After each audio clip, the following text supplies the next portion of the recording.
This Week in Gaming! Welcome in, everybody. It is November 10th. It is a Monday for the first time ever. We are doing gaming news on a Monday. It's a little bit early for me, so I'm a little bit tired. Kieran's excited, though. Kieran literally has endless amounts of energy. Evie, would you like to come and be on stream? Oh, hang on. I know how to coax her out of her shell. I'll be right back.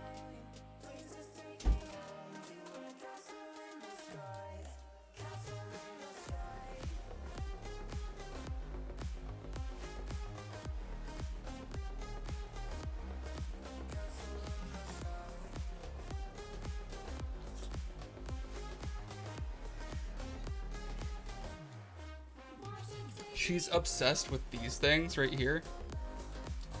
They're called, like, I don't know, twins. It's like a chicken tuna little snack thing. So here, Evie, as soon as I open it, you can't see her, but she's right here. Come get it. There you go. Cool. I just tricked my cat to being on stream. All right, so I also got myself a little Dr. Pepper here. Why is it green screening? That's so weird. This is silver. It must be reflecting. Is it because the screen is? I don't know. Anyways, This Week in Gaming. Weed will be fun. What are you talking about? Weed? I have rum.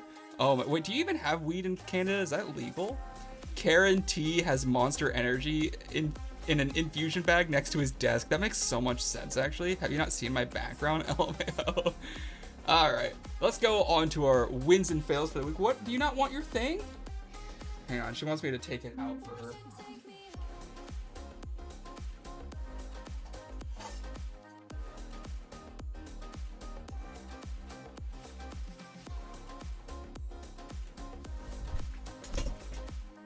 Up here.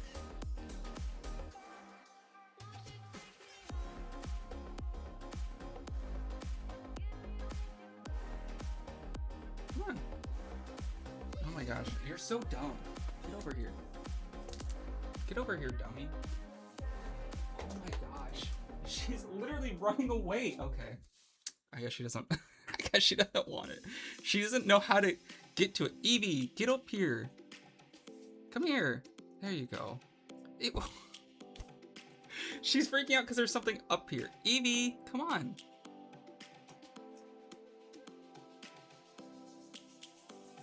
Why are you so dumb? Every time I try to pick her up too, she just like runs away. Here, sit right here. There you go. See, it's not that hard. She's so... Okay, sorry. We got so sidetracked. Let's go on to our wins and fails for the week. Double delayed, crappy claims, supersize, legal liability, and final firing. Hang on, let me close my door. Oh, I didn't mean to scare you.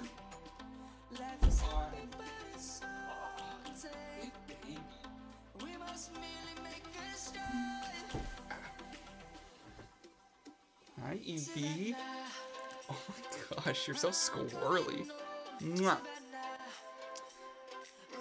Can you look at the camera? Say hi to the stream, or say hi to the stream.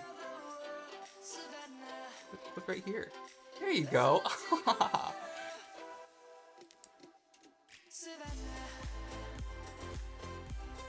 Why is she afraid of the cup? Or the bowl? There you go. Anyways. All about Rockstar? There's a lot about Rockstar. We'll get to that. I know it's the oh, got one of her cat hairs in my mouth. Gross. I know it's the reason why you're always so broke.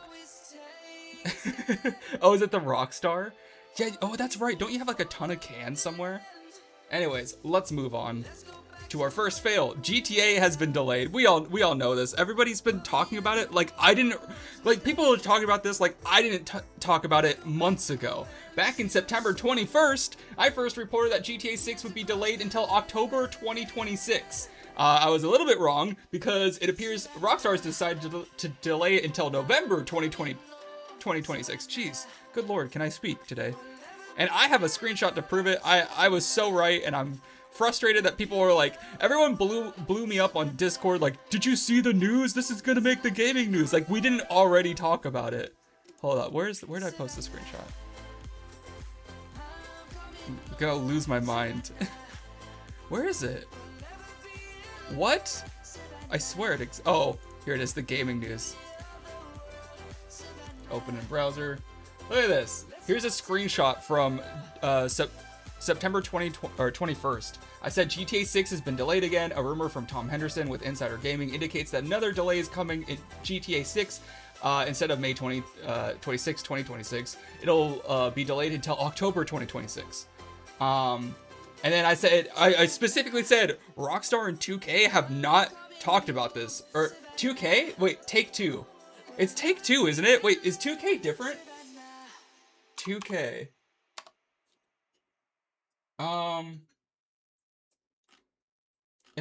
Yeah, 2K is a different company. Why did I say it was 2K back then? It's Take-Two. Oh my gosh. Wait a minute. These are two different companies. Wait, are they? Wait. But they both have Borderlands? Wait a minute. Take-Two. I'm so confused. Wait, they are the same. What's the difference between Take-Two and 2K? Welcome in, Stiggy Man. Glad to see. So you were wrong. No, I wasn't. Wait. They have Rockstar.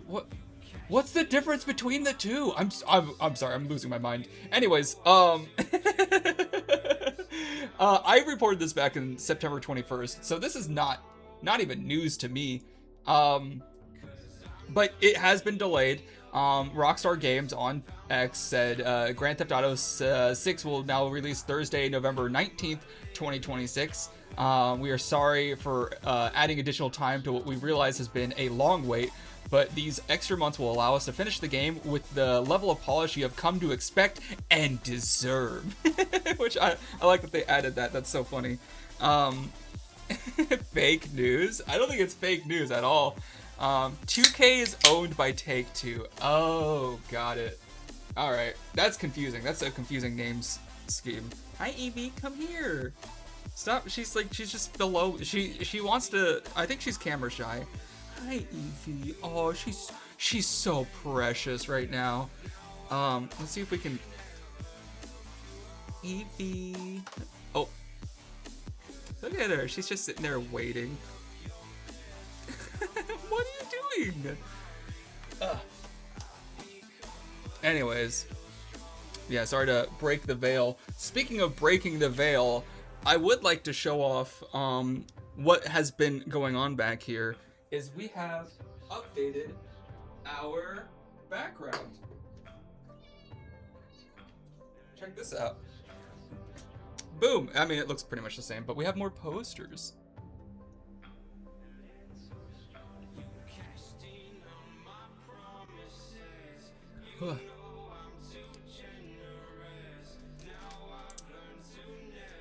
I got something on every inch of my wall, pretty much. And I got this sword. That's pretty cool, huh? Ha ha ha, no. Evie doesn't want me to take more Evie pictures. I know. Now I have two swords. Look at that. Now I can have a duel with someone. Oh, that's pretty cool. Look at that. I look like a character from like an RPG.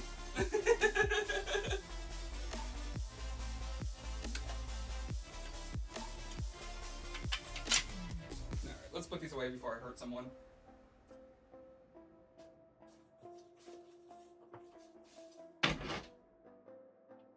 Alright. It's like after I just like cut someone in half and then I say something cool in Japanese.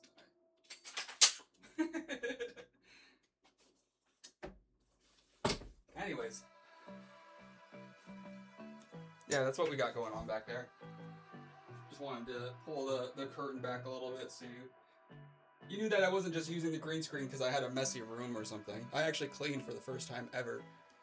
It's pretty cool.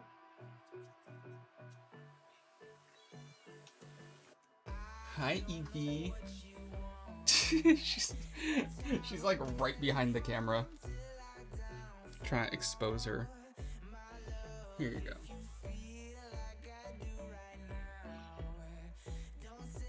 First time ever. Yeah, welcome in, Sticky Man. What are you up to? Wait, oh, I thought you were talking about first time in this chat. Yeah, first time ever cleaning my room. Ever in the history of my life. No, what I mean by that is that there was a lot of stuff that I still haven't put up. Like, I still had a lot of stuff in boxes, and I finally, like, fully unpacked all my things. So, that was the first time, like, actually clearing out all that stuff, which is amazing. Like, my space has so much more room. It's already been filled up with e-waste. Like, literally, I have e-waste all around me. I got this bare bones PC right here that I got at a yard sale. I can't remember how I open it. How does this thing open?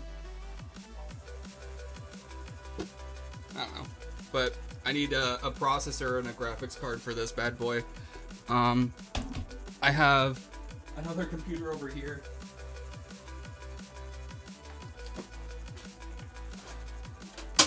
Oh. This one's fully functioning, but it needs a drive, and I'm thinking about turning it into a Linux machine. It's got a GTX 1050 in it and a Intel 7700, so it's actually pretty decent. Kind of dated, but it's good. I got all sorts of stuff like that. I literally have like fans over there, and like I got a bunch of old. You know what? I do have some drives lying around. I could put a drive in it, but it would be an HDD. I was gonna get an M2. Zen News, I know. So, oh my gosh. Hey, let's reel it back in. Let's reel it back in a little bit and stop talking about my room and talk about GTA, because there's a lot more that's going on. While they claim that this delay was due to the need for more polish, I believe there may be an underlying structural problem, and this may be a sign of trouble. And what do I mean by that? Well, let's take a look at the next slide. Actually, this is something I wanted to take a look at. Interactive stuff. Oh, they bounced back. Oh, they kind of bounced back. So Take-Two stock dropped 10%. That's a massive drop for one day. They had their stock drop about 10% after the news of the GTA 6 delay. This was like literally within a minute. Like within a minute, this went boop. Like this is the exact same time that they announced that the GTA 6 was going to be delayed. It is unclear where the direction of the stock may go as the market is closed for the weekend. Today, it will be worth taking a look at another look at, to inspect the trend. And I have it right here. Looks like they're up about 1% for the day. So they're still, you know what? Actually, that doesn't look good when you pull it out to 5 days. They're still down. But they're only down 8.62% now, which is, It's rough. They're gonna have a tough time clawing back some of that market share, or market cap. But I'm sure that they'll be fine. I'm sure it'll be okay. But that is probably putting a lot of stress on the suits over at Take-Two right now. Gaming news. Nah, look at all my stuff. Yeah, for real. Sounds almost like my room. Do you just have a bunch of e-waste? That's just the hallmark of a nerd, I think. Like a tinkerer. Or like a coder. Like I feel like we all have we all have so much e-waste. So there is a lot of stress going on behind the scenes over at Take-Two, and it's getting even worse because now they're having protests at Rockstar Games. As if the delay wasn't damaging enough, protesters from IWGB have gathered in front of Rockstar's Edinburgh, and that's how you say it, right? Edinburgh and London locations. This is due to the fault of their own by firing employees that were attempting to unionize last week. This again shows potential cracks in the structural integrity of the studio. Like, you know, bear with me here. You don't have to delay a game if things are going well, right? Like, it's one thing to just like realize that you're not making it as quickly as you want to, but like there's definitely something going on with like it's been delayed like twice now. Like they don't know what they're capable of or what their team can do, and they're also firing people. So there's got to be like a lot of like mismanagement and misdirection within the company. Rockstar is union busting and being illegal in any country outside the US, so that's fun. Edinburgh. Edinburgh? Zen is only ready half of what reading half. He said ready. Reading half of what chat is writing. Quarter at most. Yeah, dude, I'm trying to read my. See, if I read all the chat, I will never talk about the gaming news. All right, I'll go back. I don't have any e-waste in my apartment. I just have my stripped down laptop server, my RAID array, my 3D printer, my Arduino workbench, my shelves of CDs, DVDs, and Blu-rays. That sounds like a lot of e-waste. It just sounds like e-waste that you're using. What are you talking? I've read like 75% of what you guys have already said. Do you think we'll see the PC port before the 32-bit epoch time issue? I have no idea what the hell that even is. Fake news. All right. Anyways, so I actually have footage. I have eyes on the ground over at the UK of what these protests look like. Here we have an image right here. The union has your back, putting workers first. IWGB, iwgb.org.uk. This is the union. I can't remember what it stands for. Independent Workers Union, of Britain, maybe. Anyways, moving on. Let's take a look at the video.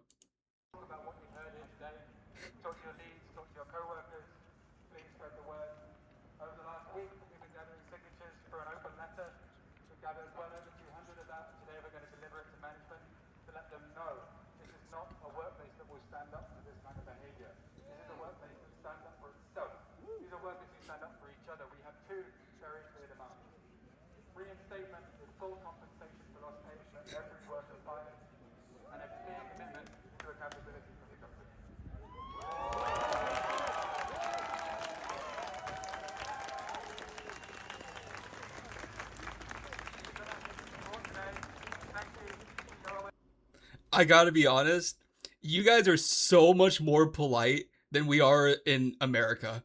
If this was America, we would be beating every single employee that walked out of Rockstar. We would be burning the building down. We would be throwing rocks through the windows. We'd be destroying cars in the parking lot. Like, and then you guys are like, we're going to make a petition and we're going to deliver it to management. Thank you. It's like, okay. I mean, we'll see how it goes. I feel like there's got to be a happy middle ground, right, between civil disobedience and like polite a polite discussion going on outside of their headquarters, you know. It is kind of funny though. Oh, that's disturbing. Edinburgh is just full of smackheads. well, let's take a step back for a second. I mean, these are still people working, right? These are still Rockstar employees. It doesn't matter if the city's bad. It's too far north, and it's also happening in London. This is not just an Edinburgh thing. You read it in the wrong order. I answered Stiggy. You thought I was answering to you. Oh. But you have indie dev tags. How do you not know? Yeah, I don't know what you're talking about. I haven't heard about 32 epoch time issue. 32-bit epoch. Yeah, that's news to me. Not every game dev knows everything. London is too far north as well. What do you mean London's too far? London's like 90% of Great Britain. That's like you guys centralized everything into London. There's nothing else in the rest of the country except for farmland. London is full of illegal migrants. What the fuck? What the Wait, silly American? What do you mean insulted? What? It's true. It's true. You guys literally have nothing going on. If a nuke went off in London, Great Britain is over. Like, there's nothing left in the country. Like, you have no resources, you have no economy outside of London. It's a fact. London is one city at the bottom of England. What about Manchester, Leeds? What percentage of Great Britain's GDP is in London. London's economy accounted for approximately 22.3% of the United Kingdom's GDP in 2023. That is insane. That is insane. Dude, to put into perspective, what is the percentage of the United States GDP coming from New York City?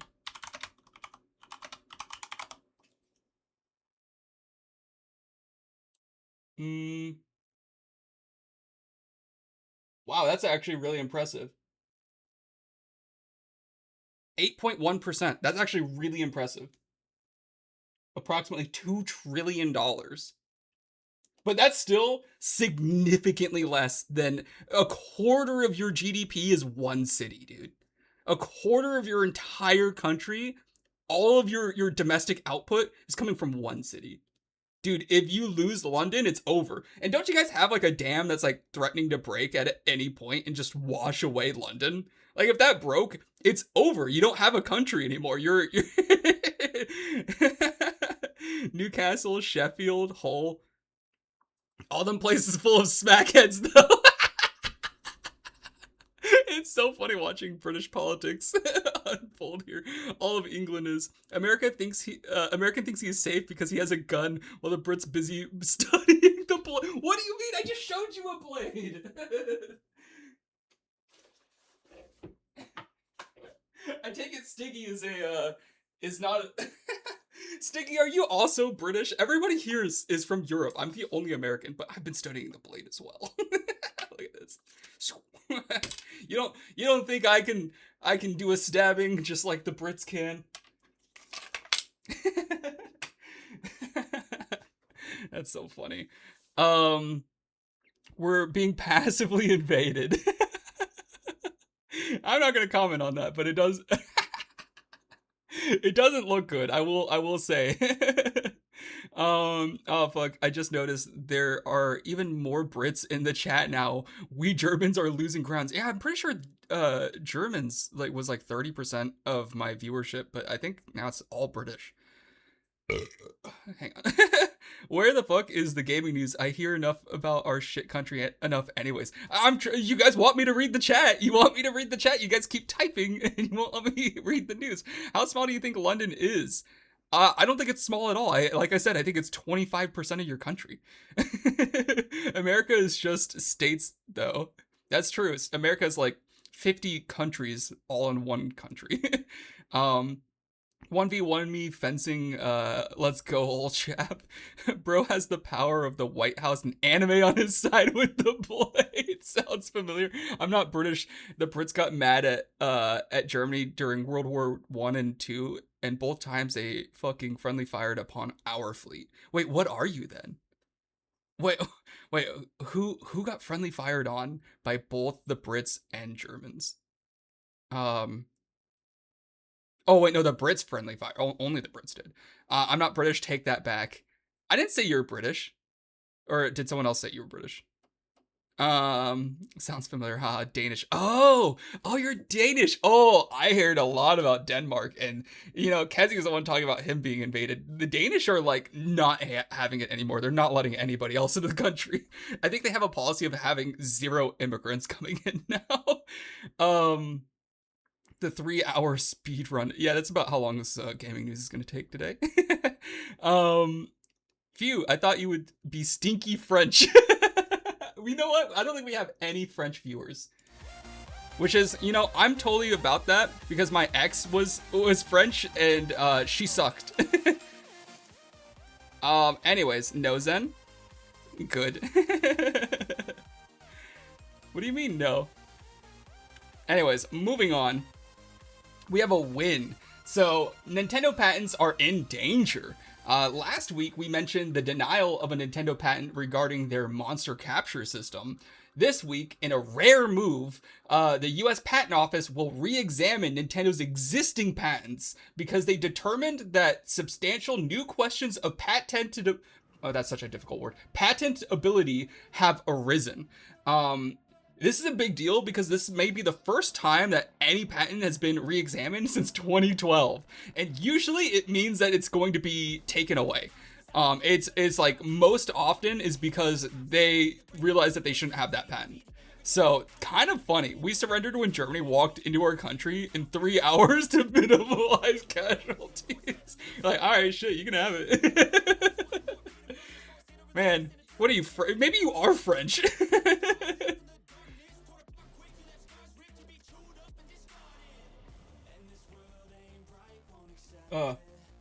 Hang on, I have a video of a French person, actually. Hang on.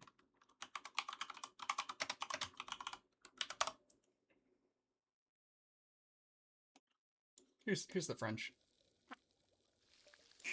I surrender! That's the French and the Danish, apparently. I surrender! I'm not gonna defend Germany from back then. Mo's like, yeah, we might have taken things a little too far back in the day. I think only about 8 people died in the invasion. That's crazy. That's pretty good though. I remember France surrendered because they didn't want their Eiffel Tower to get messed up in the war. They were like, our city's so beautiful, we don't want it to get destroyed. It's like, all right. Then you have like the Russians that are like, we're bombing our own cities, fuck it.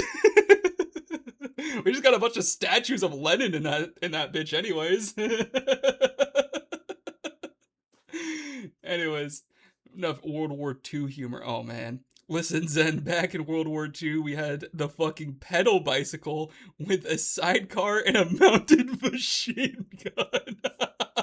We were not ready. Not to mention the fucking the Brits blasted our navy in friendly fire.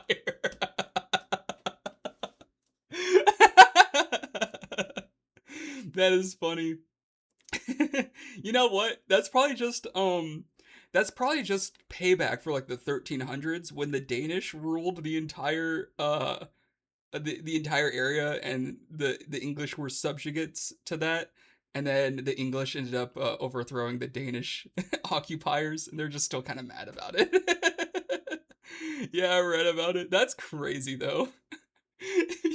Like, bro, we just have a bicycle with a machine gun strapped to it. Like, what do you expect from us? They got Panzer tanks rolling in. Like, I don't want to fight that. Oh my gosh. Anyways, moving on to our fail. We have Black Ops 7 and its huge file size. PlayStation users are already getting a look at how large Call of Duty Black Ops 7's file size is. The base game is about 96.78 gigabytes. However, there is also 2 more packs that include a 15.59 and 19.73 gigabytes download size, which adds to the total size, bringing it to about 132 gigabytes, which is huge. But that may only be about 1% of a Helldivers 2, but that's still a serious file size. I like that I included that. That's so funny. Helldivers 2 is still so big. I think it's about actually the same size though. I think Helldivers 2 is like 150 gigabytes now. It's unclear what the size will be on other platforms, but PC requires 116 gigabytes. Pretty fucking big, but this is kind of what we expect with Call of Duty at this point, right? Call of Duty's always had gigantic file sizes. And here you can have there's a post by PlayStation files game size. There's literally there's a Twitter page that literally just posts file sizes for PlayStation games. That's crazy. Download size 96.677 gigabytes. Co-op campaign 15.594 gigabytes, and then the Warzone pack 19.734 gigabytes.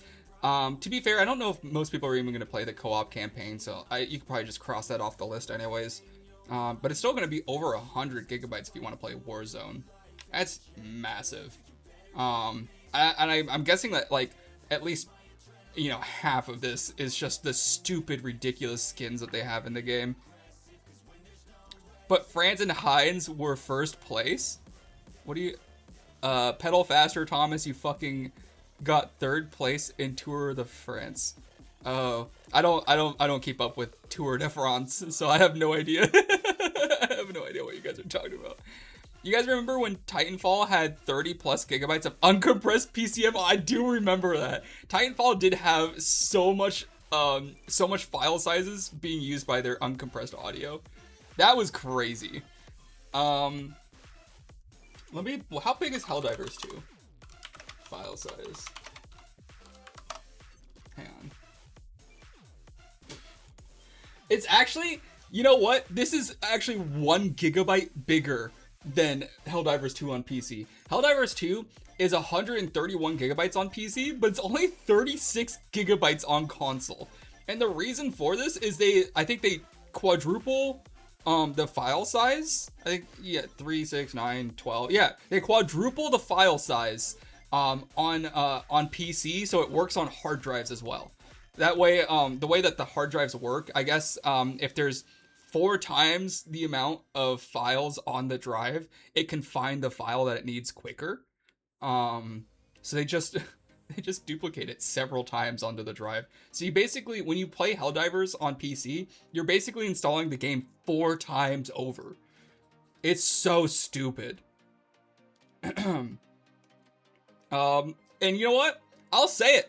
Fuck hard drive users. You want to play a video game in 2025 that came out in 2025? Get an M.2, get an SSD, get something that isn't a hard drive. These games are not made for you. You're not in mind when people are developing these. I'm sorry. If you want to play my game Infinium, get a hard drive. I'm sorry, it's not made for, or get an SSD. I'm sorry, it's not made for hard drive users. It's just not.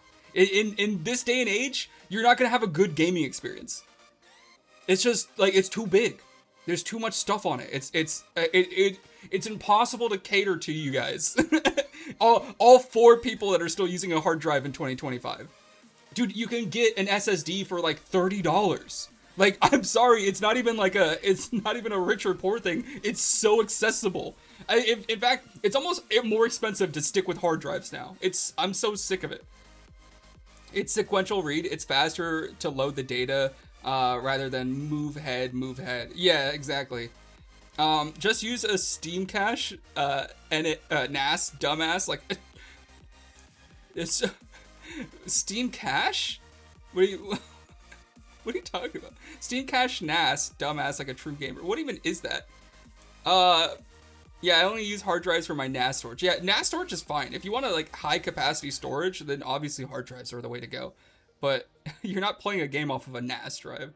I use HDD for anything PS3 or older. Yeah, you know, that works because those games are smaller and they're also made for hard drives. Games nowadays, it's just like if you want to play Star Citizen, what's Starfield? If you want to play Starfield by Bethesda, you're gonna have a terrible time if you're playing hard drive. Like, there's just so much loading.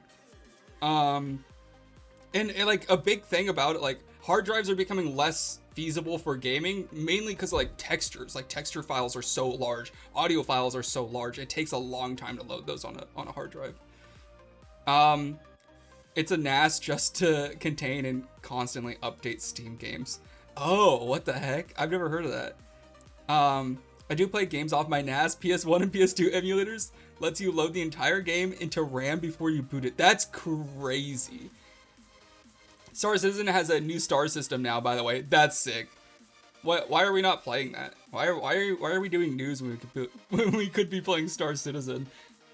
Anyways, moving on. Let's go to a win. Texas joins the Roblox lawsuit. The state of Texas has joined the likes of Louisiana, Kentucky, and Florida in their legal challenge against Roblox by filing a lawsuit alleging flagrant child endangerment. Roblox Corporation replied to this lawsuit by calling it a misrepresentation and sensationalized claims. They're like, you know, you're just kind of getting caught up in the hype, all the hate train. You're just a hater to basically the state of Texas. Like, guys, if they're not competent in being able to tell like whether or not this is a real lawsuit or not. That's crazy. And the interesting thing is, if this doesn't go Roblox's way, this could affect the way that they do business in all other states.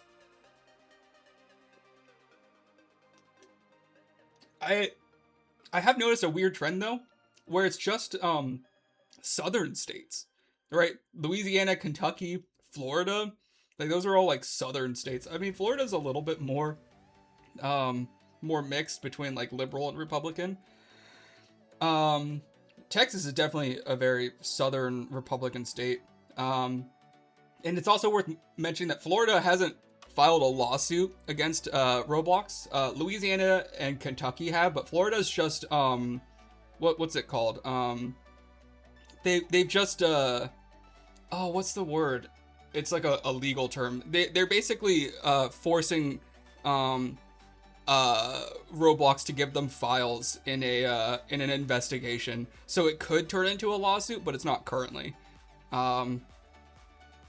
Anyways, Roblox is a game I never really played.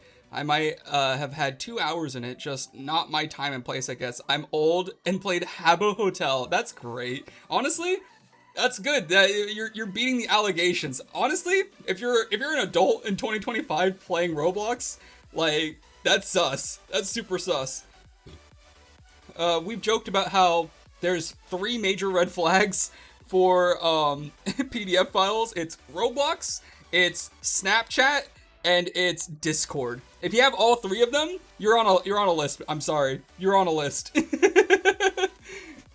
Assuming that you're not a child, obviously. I used to use Snapchat all the time, but I've realized now that there's no place for me on there anymore. I've outgrown Snapchat. I'm an Instagram and Facebook, what do you call that? Old man, for lack of better words. Yeah, I'm retiring on Facebook. I'm gonna be just posting AI photos of Jesus, and it says type amen if you believe or something like that. I have said that game was sketchy as fuck for years. It is so sketchy. If you are over the age of 10, you still play Roblox in 2025, get help. I got Discord and Snapchat. Oh no, I just keep that streak going.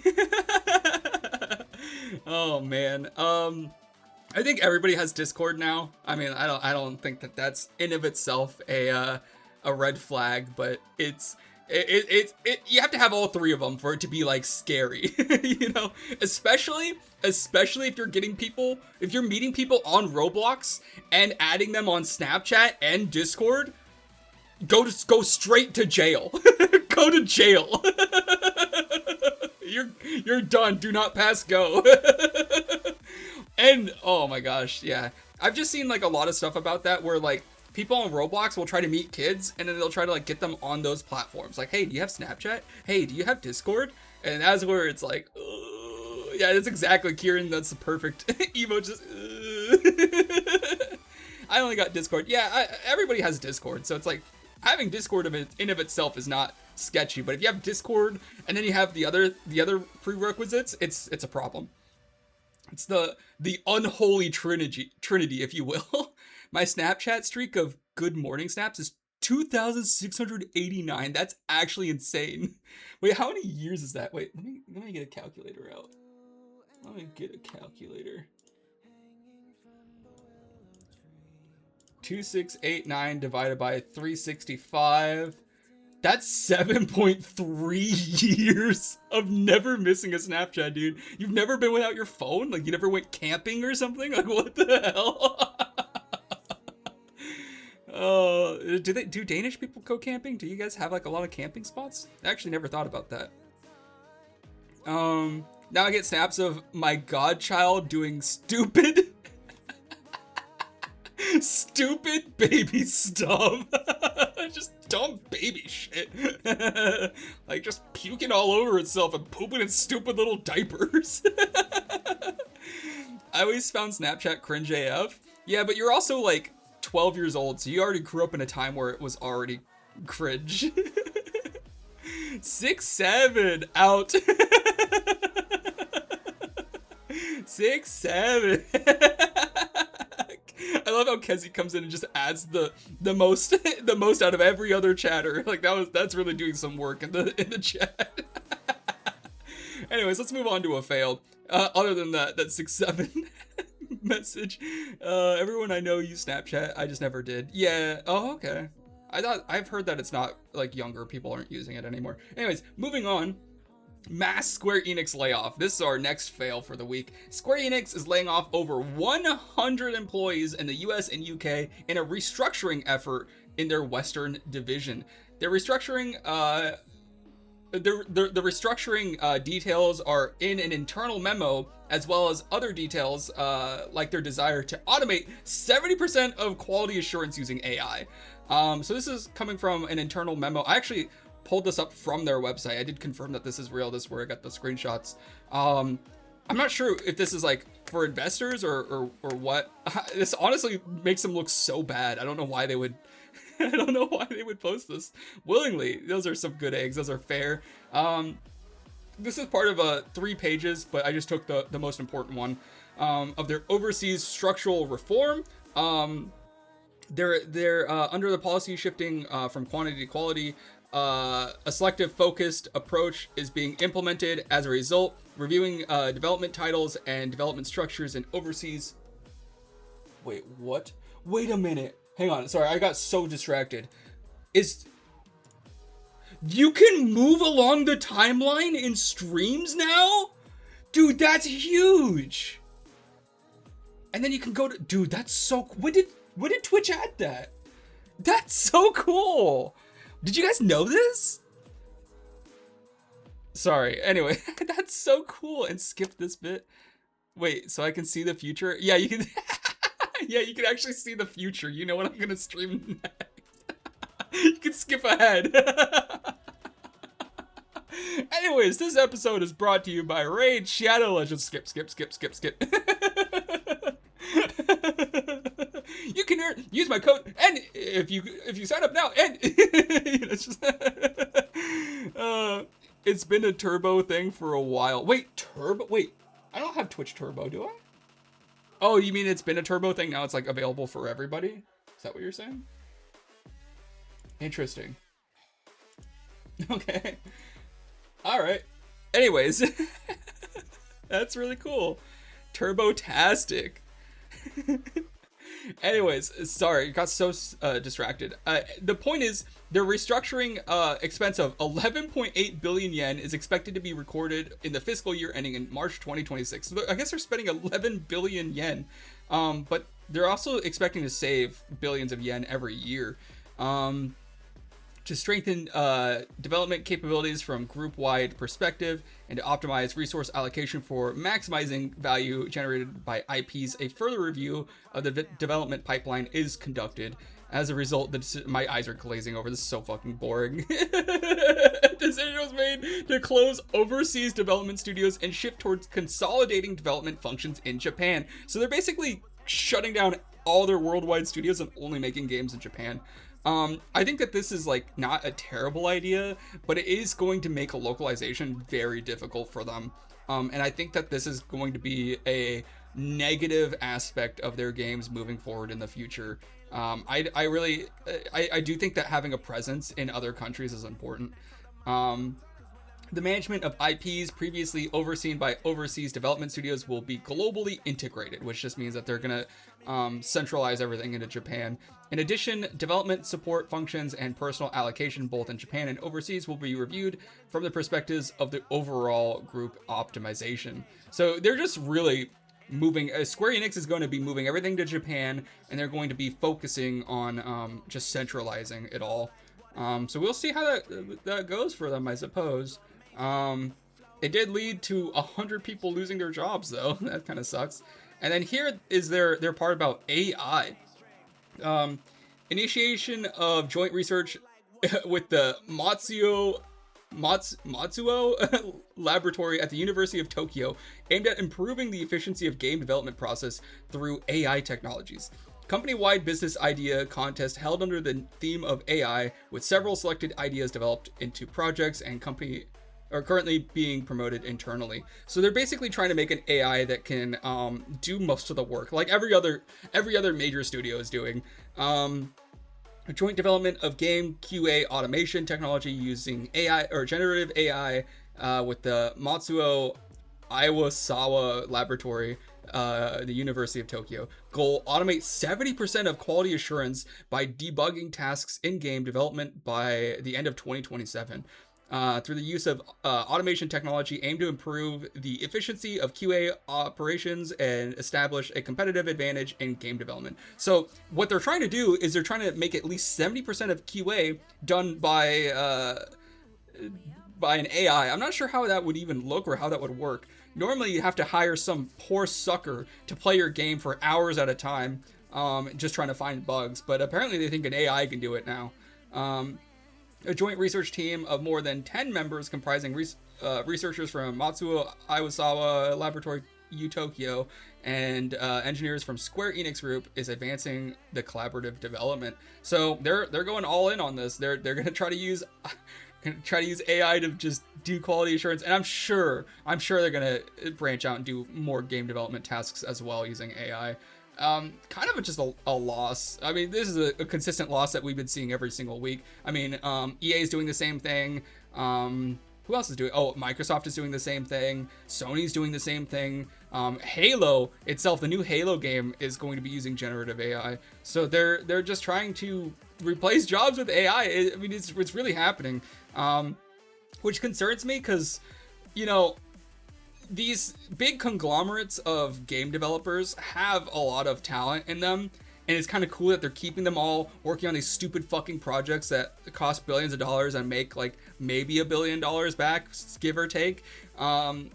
But they're all consolidated in like this AAA industry. Now that they're firing people, these people are getting spread out into the indie space, and now I'm competing with someone who has, you know, 20 years of experience working on Halo, right? And they're like, well, I guess I'll make my own game. And then they're like, that sucks for me. The indie space is going to become so oversaturated with really talented people. It's going to be really hard to break out in that space. It was really nice when all these really talented people were stuck working for a soul-sucking company like Microsoft or Sony. Yeah, it's fucked. But we're definitely heading towards a golden age of indie games. Like, for a consumer, it's never been a better time. But I think for people like us, like you, like me, Mo, Kieran, anybody else here who has any sort of interest, I mean, Kezi, I don't know if Stiggy, if you've been working on any projects, but man, it's gonna get really tough out there. Well, I can buy 4 indie games for the price of a generative game. That's fair. It's gonna be an indie A in the future. That's actually a good point. Yeah, like there's gonna be like a higher quality version of indie games. I'm so happy I managed to leave Windows back in January. Holy fuck, it's going downhill fast. Over at the Best Penis Joke Company game. Company? Wait, what? Best Penis Joke Company name? The fact that what are you talking about? The fact that it went 30% of Windows code. Wait, 30% of Windows code is now AI generated? And next month they burned SSDs, and 2 months later broke BitLocker. Wait, that is crazy. I haven't heard about that. Oh, Microsoft. I get it. That's funny. My penis is Microsoft. Yeah, I've been actually thinking about switching. I use Mac OS for portability for like my MacBook. Love my MacBook. I'm, like I said, that PC over there is going to be a Linux machine, and if I can learn how to use Linux well enough, this machine might also become a Linux PC. So I'm also trying to get away from Windows. I'm not a fan of it. I think that, you know, it's really cool. Like the CrowdStrike thing was amazing when they broke like all of US infrastructure by pushing an update at like 4:59 p.m. on a Friday. It's like, wow, that's so cool. Like some worker at Microsoft really just hit a button and left for the day and like broke everything in the country. Like that's so cool. And it's happening more and more often. Like Microsoft is just like, I swear, like, I don't know if any of you use Teams for work, but Microsoft Teams, like every single week they make a new update that breaks something, and it gets worse and worse, and they'll like do a new update where it moves a button over, and it's like, okay, you didn't need to do that. Like I swear they're just being paid just to do something, right? And because they have to do something, they're just like moving shit around, breaking things, because they have to do something. They have to push an update, whether or not it's good or bad. Fuck, I hate Teams. The sound pisses, dude. I literally. Here, I'm gonna give everyone PTSD. I'm gonna give everyone PTSD.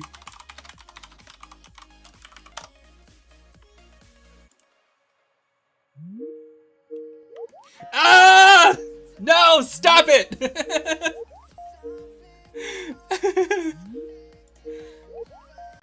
Dude, I hate this sound. I have to take calls all day from people who are looking for, like, because I do like tech support for banks. I'm like and I do managed services for banks, and it's, dude, anytime I hear this, I just know that there's some like 4 brain cell motherfucking bank manager calling me like, hey, I my alarm's going off and I don't know the code.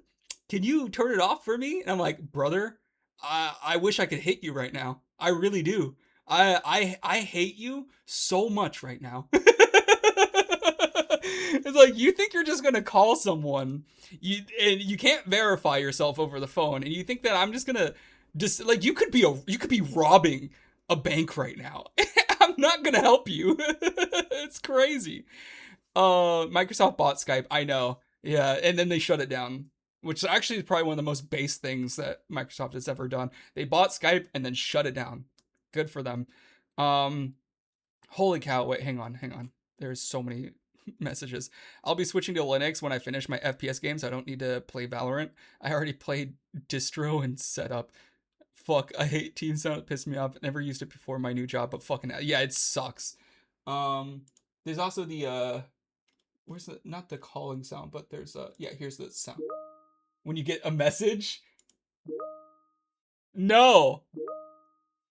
This is some, when I hear this, I know that there's someone like asking me to do something stupid. Like, hey, I know, like, hey, my favorite one is, hey, are you busy right now?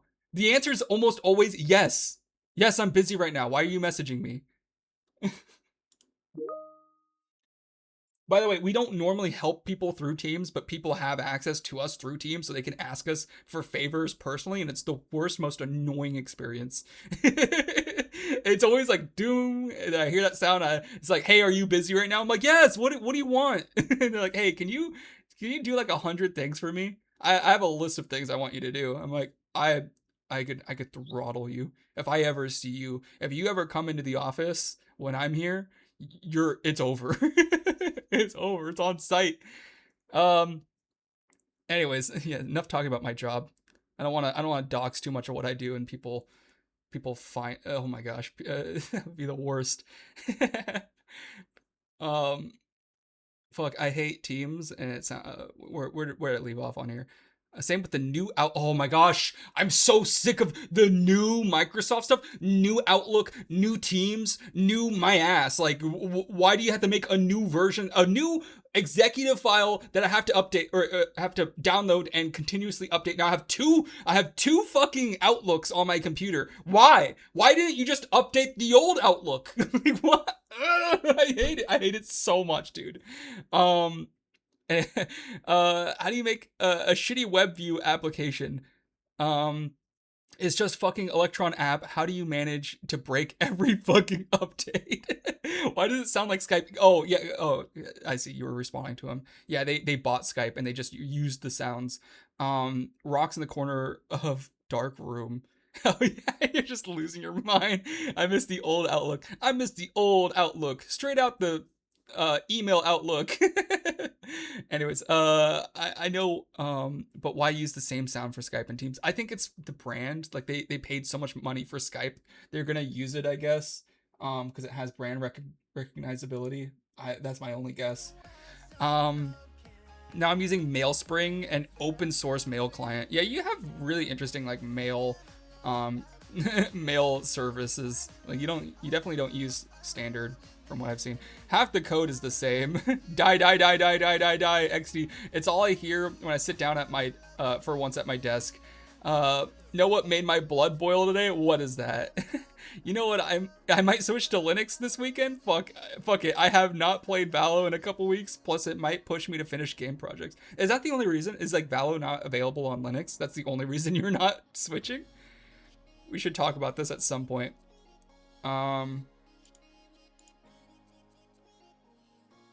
the Mailspring open source client? Is that something that's like worth checking out? Anyways, let's move on. Let's move on to the gaming news. To our first story. It is about the Steam monopoly. This has been causing a bit of a stir in the community. Oh my gosh, that's a huge message. Why the fuck, flying fuck micro penis soft, does my language in Windows change how fucking code in your software is written? I shit you not, if you make an Excel formula... Why do you say it like that? You said it like Mr. Krabs formula in English, and then someone opens it in Danish, the fucking function's names change. How? Is that like Visual Studio? That's crazy. Dude, Visual Studio is really annoying because it will just change shit. It'll just change shit all the time. Like, it'll also change the references you have at the top. So, like, it's constantly adding stuff that I don't want it to do. It'll be like using, you know, system diagnostics, or using Marlboro's animations, or like using like stop adding stuff. I don't want it. I don't need it. I'm not referencing it. Stop adding things, please. I have the same problem in German. It's like, fuck off. That's gotta be really annoying. I can't even imagine what it's like trying to code. I've actually wondered this a lot, like what it's like to code in a language other than English. It's gotta be really difficult, right? And it's also weird because the person that works on what is it? Oh my gosh, RPG Builder, the you know, central program that I'm using for my RPG is French. So a lot of the words that he's using, like the variables and whatnot, are like in French, or like they're supposed to be in English, but I think that he misspelled them because some of them are like inventory or inventor. And it's like weird. It's like, it looks like French. I'm like, oh. Skill issue, if you ask me. You coming from someone who, do you only know English? You French, I know. He's so French. Now we code in English. But we were talking about fucking Excel. Read the damn messages, dude. There's so many of them, and I have so much going on.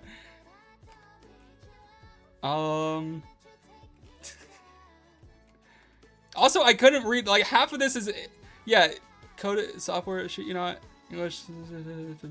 Where does he say Excel?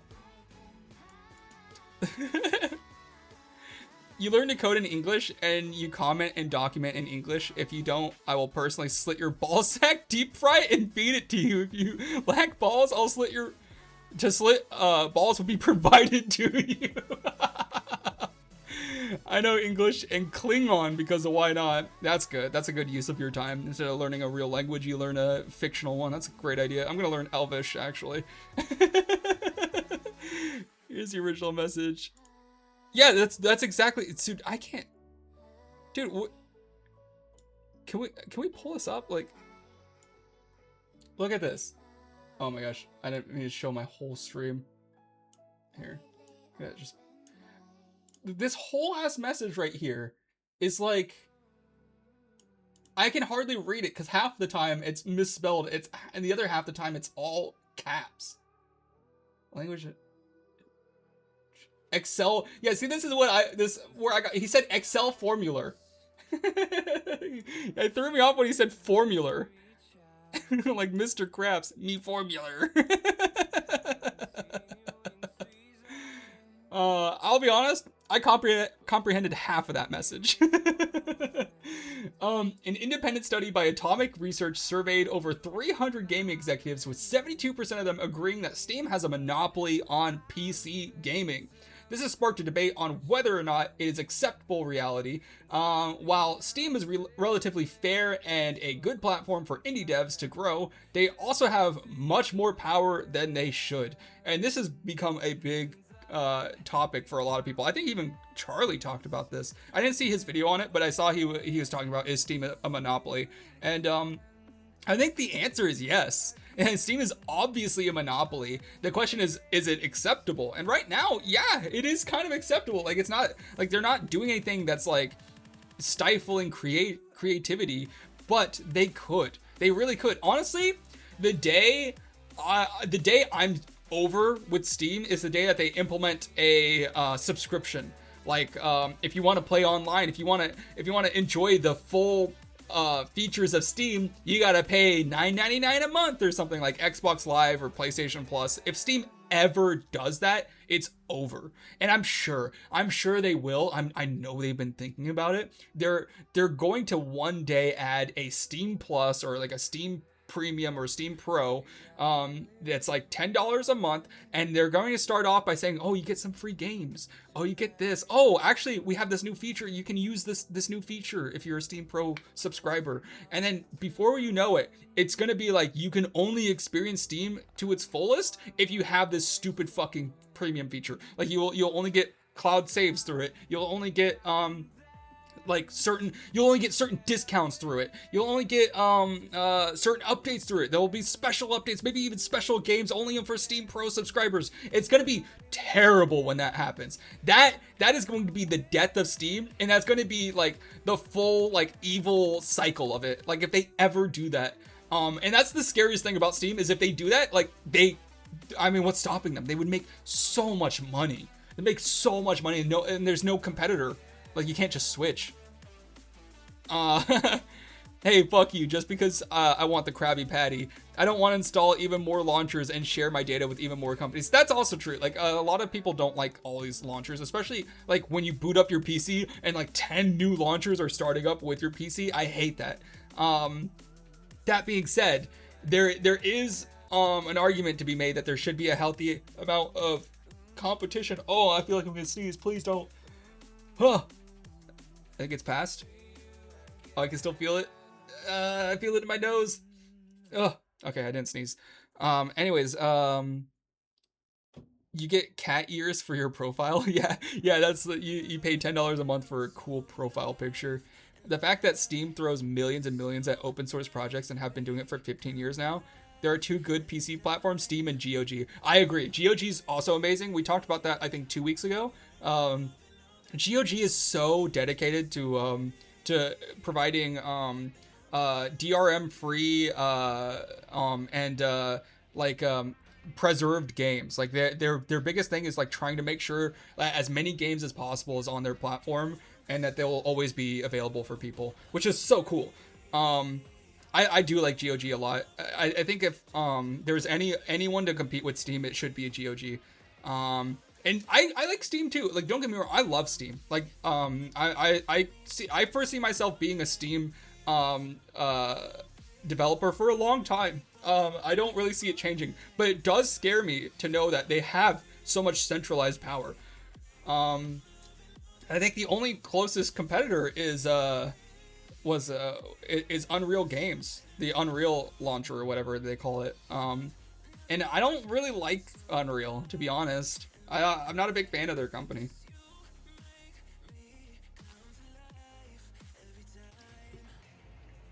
I was playing Rayman 3 on my Linux desktop. GOG patch version launched first try. That's really cool. Yeah, I love GOG. I like that it's not intrusive. Like, I don't think GOG launches on start. Epic Games. Oh, that's it. Yeah, Epic Games Store. Epic Games Launcher or whatever. And to be fair, Epic Games is also not that bad. They're pretty altruistic. They take lower amounts of revenue from developers. They have a lot of they have the Unreal Engine, which is available to pretty much anybody who wants to develop games. So they're not terrible, but they're just also not like, I don't know, they're not my cup of tea, to be honest. I'm not sure why. I just get the ick from Epic for some reason. Anyways, moving on. Shroud hates Expedition 33. Streamer Shroud has been declaring war on single player games by urging his followers to vote for Arc Raiders as Game of the Year over Expedition 33. He claims that multiplayer games are the minority. While it is true that multiplayer games rarely, if ever, win Game of the Year awards, that is partially due to the fact that these type of games don't last long or leave legacies after the servers are inevitably shut down.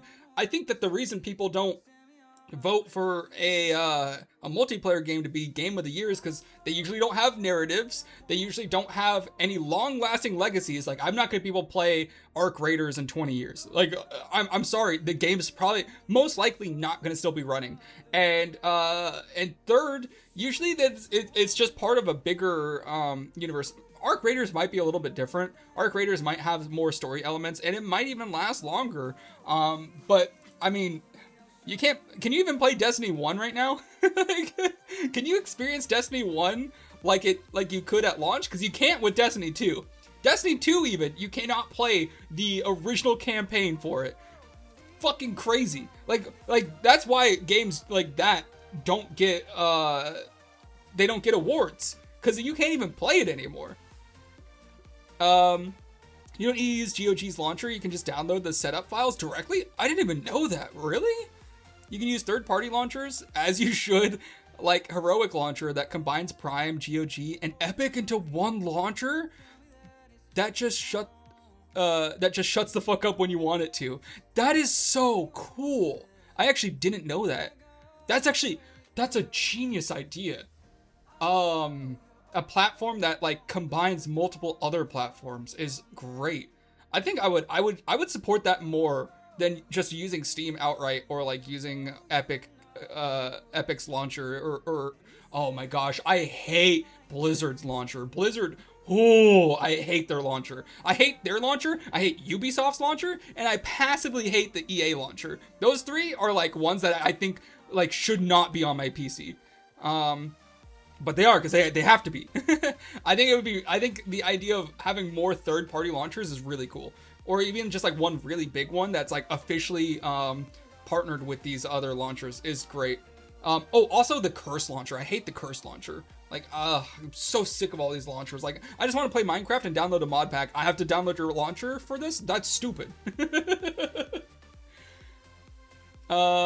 On Linux, Heroic is the way to go. It also deals with Proton prefixes for the games. That's really cool. I don't really like Proton too much because there's so many different versions. I use Proton for my Steam Deck, and there's like 9 different versions of Proton. I had to go through and start deleting a bunch of them. Anyways, let's take a look at this video of Shroud talking about Expedition 33. We got to make sure that this game wins Game of the Year, by the way. Do not let that Expedition game win Game of the Year. That Expedition game. Absolutely do not. Us multiplayer gamers are the minority, okay? Oh, they're the minority. Oh my fucking god, bro. They're a protected class. People are the minority. My guy, there are more people playing multiplayer games than ever before. That is Imagine saying true. that, not even knowing what that game is about. We can't let that game. He's so washed up. Dude, the thing is, he's not washed up. He's like still really fucking good at what he does. How do you say something like this? Like, I have not played Arc Raiders. But I am not so close-minded to the point where I'm gonna say that Arc Raiders, that Arc game, that Raiders game shouldn't win. I don't know. This game could be fucking amazing. It could be amazing. The fact that I'm willing to give that the benefit of the doubt, and he is like, we can't let that Expedition game, as if it's to be looked down upon or something, having no idea what it actually is. Yeah, I thought that was crazy. I thought that was such a bad take on him. And he's been doubling and tripling down on social media about this. Like he really thinks that Arc Raiders is the greatest game to ever come out. And that Expedition game doesn't even deserve to win. Like it's just another single player game. Like we gotta stop letting single players always win. It's like, have you played the game? Like if you played the game, you would know why people wanted to win. Because it's an amazing, amazing story. I haven't finished it. I played it just like probably through like the first act, but it's really good. Like I should finish it. I really should. It's such a good game. The Balatro music in the back. Oh, is that Balatro? I haven't played Balatro, but I've heard so much about it. You don't need CurseForge. It just makes it easy to install mods. Yeah. The way I was explained was when I wanted to play with a certain mod pack, they were like, yeah, you have to get CurseForge. I'm like, oh, all right. Why are you doing it like that? On Linux, Heroic, it's the way to go. It also deals with why did I have multiple protons? I think it was because I was updating it, and when I updated it, I had to download like a new version. Like I had like Proton like 7, 8, and 9, but all were like 1 gigabyte. Then I also had Proton. It's like Proton. Yeah, I think Proton GE, right? And hit latest each time, which is like it's standard. But I had to get like different versions of Proton to play with a different game. I can't remember what I was doing, but there was like I was doing some weird shit with it, and I didn't need it anymore. But I was trying to get like Final Fantasy 14 to run on it and stuff like that. I was doing some weird modding with the Steam Deck. Um, I only keep 5 versions and it just works. Sometimes the newest won't work well with like example fucking Xbox login screen on Horizon 5 won't render and I just choose to run the older version. Yeah, see, I have something like that. But when you I think what happens is on Steam Deck you can choose a Proton version and you can go like I want to try Proton 9 and the game might not work so you'll like go okay, I'm going to try Proton 8. But each time you do that it's downloading a new version of Proton. I think that's what it was. I can't remember exactly how I got into that situation, but I had way too many protons on the fucking. It was, anyways. Moving on. Arc Raiders passes Battlefield 6 in the same topic of Arc Raiders. Oop. Oh my gosh, what is happening here? I hit F11 too many times. Arc Raiders passes Battlefield 6, and they've had an incredible launch, surpassing them by a slim margin. While both games are let me get the music going again. While both games are consistently getting over 400,000 concurrent players, Arc Raiders has taken a slight edge with about 20,000 more than Battlefield 6. Whether you think one is better than the other, it's undeniable that both games are eating, or that gamers in general are eating good right now. Now is a great time to be into multiplayer games because there's 2 really good ones. I think I haven't played either of them technically. I played the beta for Battlefield 6 and I really liked it. I've seen a lot of gameplay from both.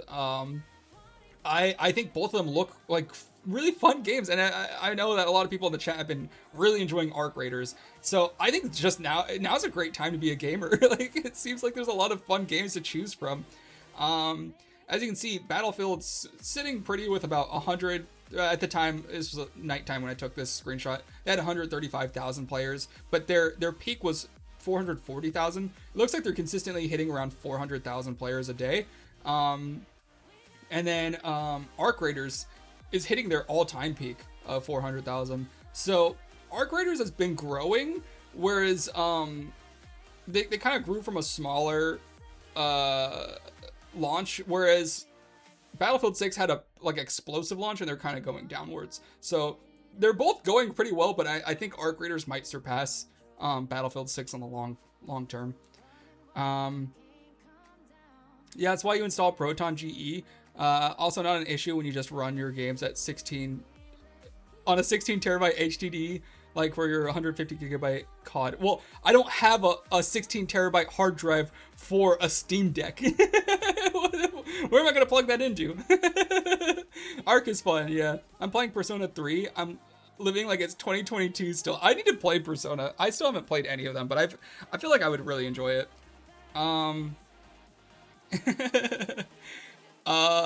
Yeah, I should probably try out Arc at some point though. I think you're right.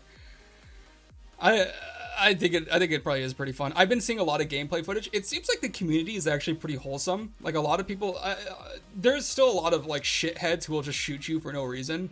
But from what I've seen, like most people like actually will let you live. Like, which is crazy for a PvP game. Usually you don't see that. It's an extraction shooter, no less. It's crazy seeing people actually be nice to each other. And I would like to see more games like that. I'm so sick of playing multiplayer games where people are just like destroying you for no reason. Like I can't stand Rust for that reason. I hate playing Rust, and like you ever see anybody, oh sorry burp, it's on site. Like they're going to kill you. They're going to chase you to the ends of the earth until they can murder you and take the fucking 4 berries and a twig that you have on you. It doesn't matter if you're naked. They just want to kill you. Persona 3 really blew me away with its introduction. I was not ready for a fully hand-drawn anime. Oh, that's sick. I loved Rust to troll. I like to roleplay in Rust. I like to just run around and be like silly. Like one time I built a giant church in Rust, and I put a bunch of murals up that I drew. And it was like I drew like Noah's Ark, and it was like the Holy Shipment or something, because there's the Holy Cargo.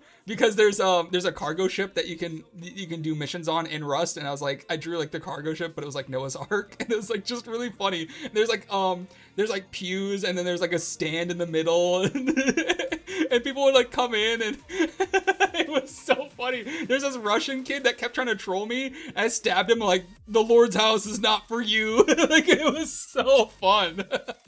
That stuff is really fun, but then you just have people that are like shitheads and just try to blow up your shit for no reason.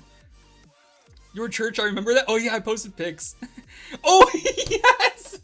The church had a casino in the back, so if you like went through the back door, there's like a bunch of like roulette tables that I put up, and there's a giant sign that says Christ Casino. He died for your spins.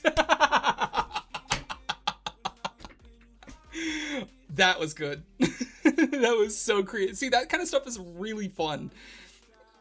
Oh yeah, you joined my... I forgot you joined it. Yeah, that was when I was still building it out. Can I rant real quick? I mean, you've been ranting, but go for it. You don't need my permission. But let's go to our next story while you type furiously. Borderlands 4's sales problems.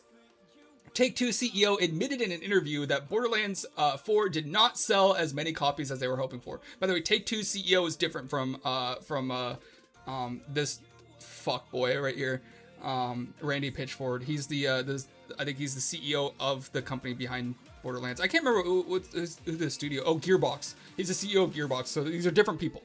The third game sold 5 million copies in 5 days. That's 1 million copies a day. While the fourth sold half of that. They sold 2.5 million copies in 2 weeks. While they're happy with the launch, I mean, that's not bad. They point to a lot of trouble with the PC sales. Now the question is, what or who could have possibly tainted this launch so badly, despite the game being admittedly good? What could have possibly tarnished this launch? Well, a lot of blame is being pointed at Randy Pitchford, who, for no reason, made nobody want to buy it. He just did terrible numbers. Like, he was just constantly complaining about the fans. He's telling people literally not to buy the game. He was like, oh, you don't like that it's not running well on PC? Then don't buy it. And people listened to him. They just didn't buy it. I didn't buy it. I love Borderlands. I would have liked to try it. I have Borderlands 3, I think. Don't I still have Borderlands 3? Yes. I have it right here. On my shelf. Look at that. Wow, that's, getting green screened. Borderlands 3 for PS4. I bought a copy. I liked it. Oh, actually, I didn't like it. That's a lie. I didn't like Borderlands 3 because it didn't work on PS4. I should try it on my PS5 now. But it actually, it was so broken. On the PS4, if you ever pause, when you play in split screen, you get about 20 FPS. And if you pause the game, or if anybody opens their inventory, it'll freeze the game for like 5 seconds. It was the craziest launch. So bad. Oh yeah, you did handcuff me. That was pretty messed up. Microsoft, you introduced HDR with Windows 10 in 2015. Why did Linux, when it introduced it in 2024, do it right, and your version is still not correct? If you have ever used HDR, you know that on Windows, SDR content will look wrong in HDR. Well, on Linux, it's done correctly. It's been 10 years Windows. Xbox does it correctly. What's going on? I'm sure Microsoft themselves are going to hear this through that stream, or through this stream, so I'm sure we'll get that up to the top. But no, you're right. I don't use HDR because I know that it's wrong. Windows is not capable of producing HDR content. I didn't know that Linux took until 2024 to do it though. Yeah, HDR gaming is like just not possible on Windows. I remember I had like HDR on my GTX 1060 back in the day trying to play Battlefield, and it looked terrible. I was on like a TV and it just looked awful. It just looks so black. I know the reason. The people behind Linux actually want to build the future. Dude, isn't it crazy that Linux is an open source operating system, and it's somehow better than Windows, which has like billions of dollars behind it and is the standard with most computers?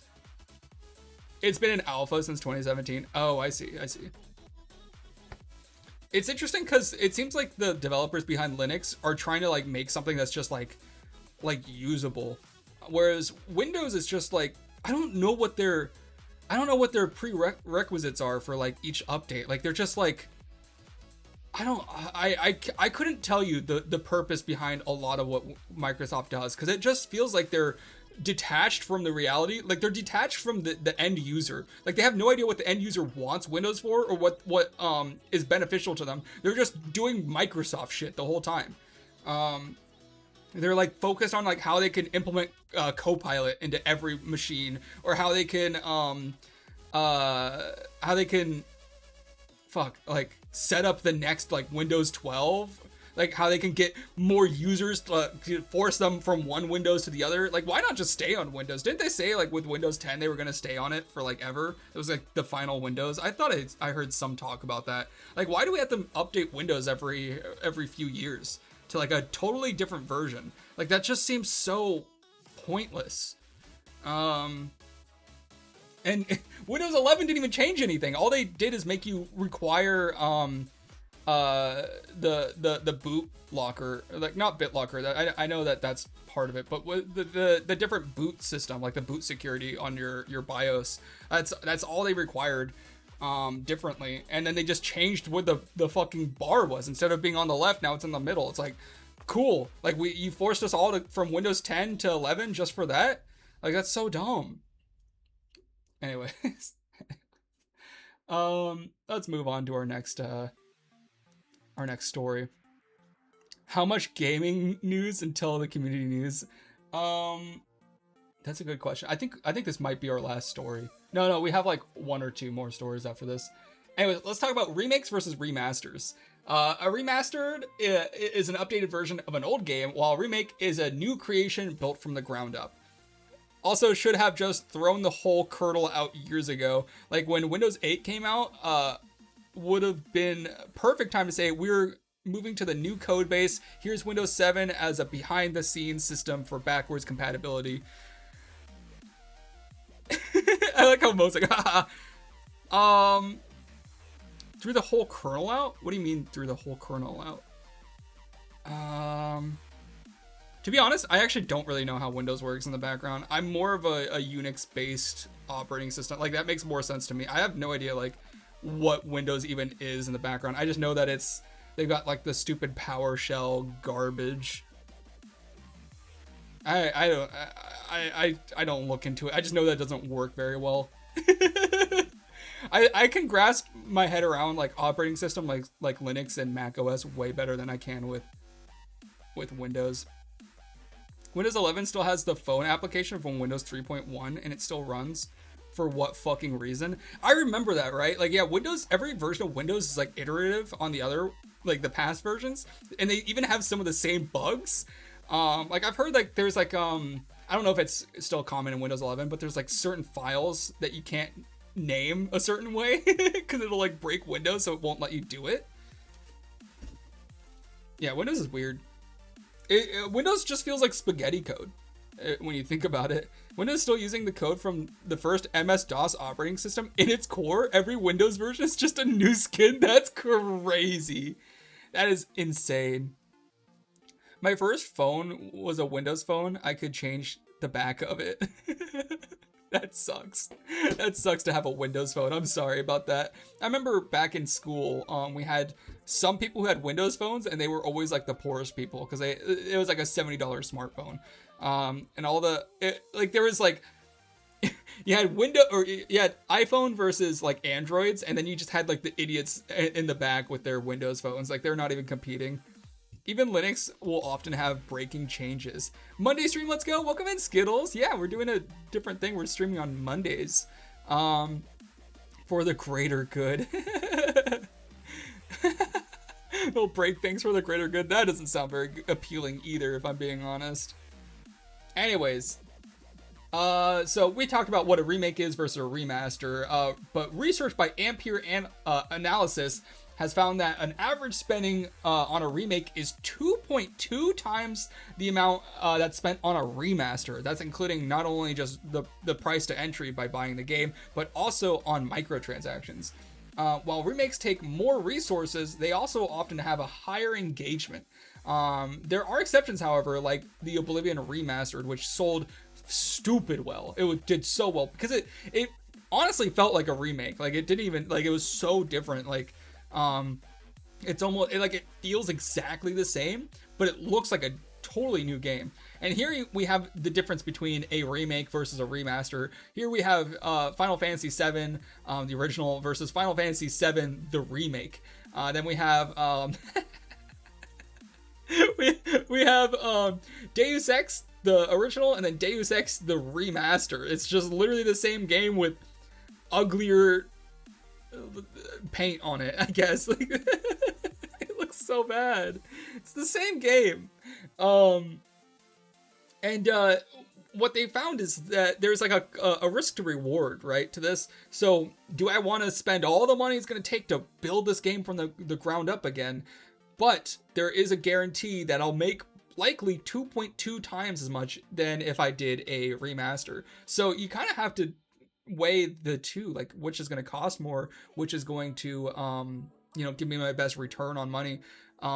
It's a great question, but it also kind of, I think it depends on the project. You can see like both these games were so old and so low poly at the time that they came out.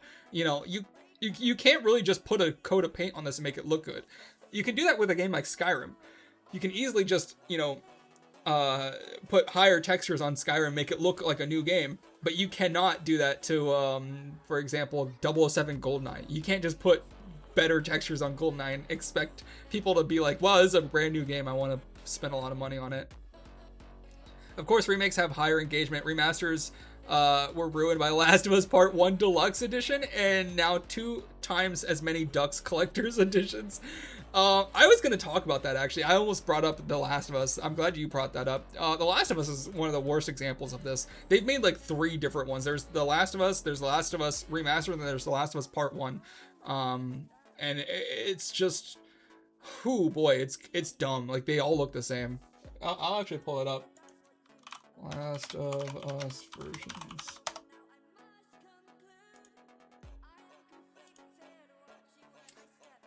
Look at this, dude.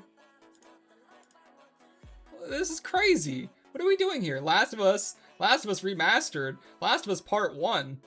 I mean, they're pretty much the same game, right? We're going from PS3 to PS4 to PS5, dude. That's crazy. For there not to be that much of a difference. we're talking about like a decade of gaming. And this is all we can do. To be fair, the Last of Us Part 1 is, I guess, more of a remake. It's close. They've replaced the models. Like, you can see the models completely different here. I don't know. What do you guys think? I don't think that this is worth buying a new game. If I've already played The Last of Us on PS3, I'm very unlikely to play The Last of Us Part 1 on PS5. Because it's just like, I would honestly just rather play the original. Like, it's not worth it to me. The worst part is Part 1. The best version looks the fucking worst. They look like somewhat happier. I know a lot of people complain too about the models. Some people don't like the redesigns too. That's another issue with remasters, is oftentimes people won't like the redesigns. Obviously though, if you go from like people love the redesign of Cloud from Final Fantasy VII, because like look at how he looked before. Then you have the new high def, like brand new model of Cloud. You're like, this is sick. Like, I love this. But if you have a character that you've already seen before, like I don't know, if you have Ellie, I mean, we'll stick with the same example. If you have Ellie, you already know what she looks like. If you change, oh, another thing is the remaster of Spider-Man, the Spider-Man PS4 game. A lot of people didn't like or was it remastered? Yeah, I think it was remastered. They changed the model of Peter Parker, and a lot of people didn't like that because they already know what he should look like. And they just I don't know. I didn't think it was that bad, but I did play Spider-Man 2. And I didn't really like the new Peter model. I was like, oh, I kind of like the original one a little bit more. Yapping. Okay, let's move on. Warhammer Survivors. This is our final story, and then we're moving on to the community news. A new take on Vampire Survivors has been announced, but for the Warhammer 40k universe. And this isn't just a take on Vampire Survivors. They're developed alongside Ponkel, the dev behind Vampire Survivors. This game is expected in 2026 by Auroch Digital. This is sick. This is honestly so cool. You need talented artists that can take blobs and think like a child into what the protagonist looks like. That is honestly very true. You have to you do have to have a childlike thought process behind it. A lot of people who play old games have described to me like they like playing the old games because they had to use their imagination of what the character looks like playing an old Castlevania game. They have this very creative thought in their head of what the character would look like in high resolution. So you kind of have to have artists that can bring that idea to life. We have hopefully all read a book before and then been dissatisfied when the movie cast does not look like your mind's eye. You're so correct about that. I'm glad you point that out. My mouth is drooling. Oh, you're drooling? Well, take a look at this. Let's pause the music and let's take a look at the trailer. Because there's a trailer!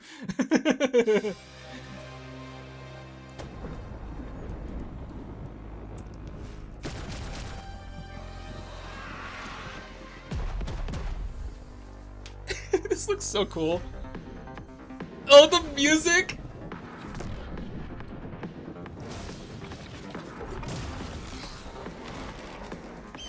Why does the music kind of go hard?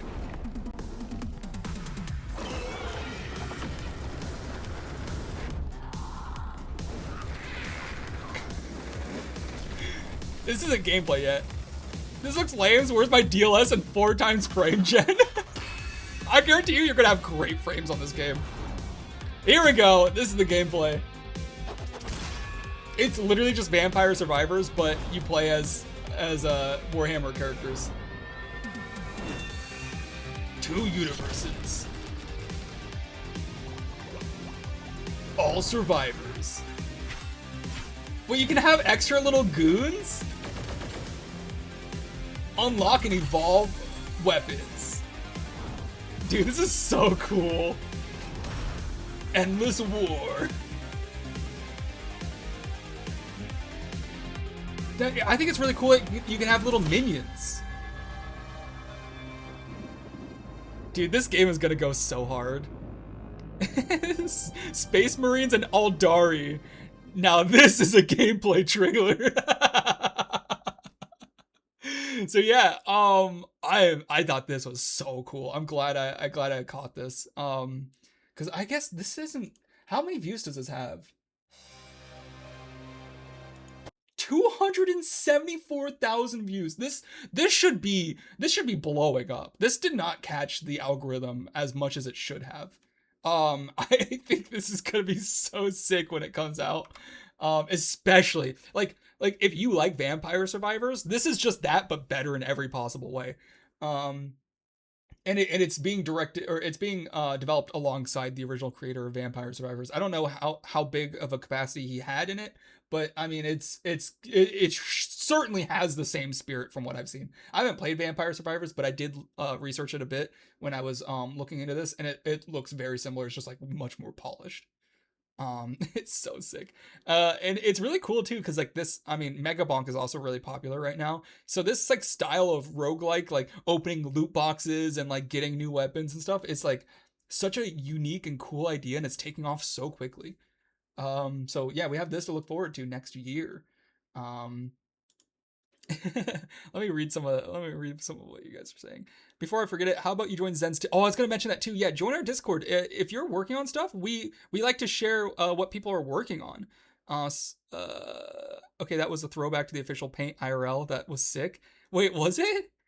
Don't play Vampire Survivors. Worst mistake of my life. Lost 20 hours in a single weekend. That just sounds more like an advertisement. That makes me want to play it. Megabonk is based on Vampire Survivor. Yeah, I know. They're so similar. I think Megabonk's a little bit better though. I like the 3D space version of Vampire Survivors.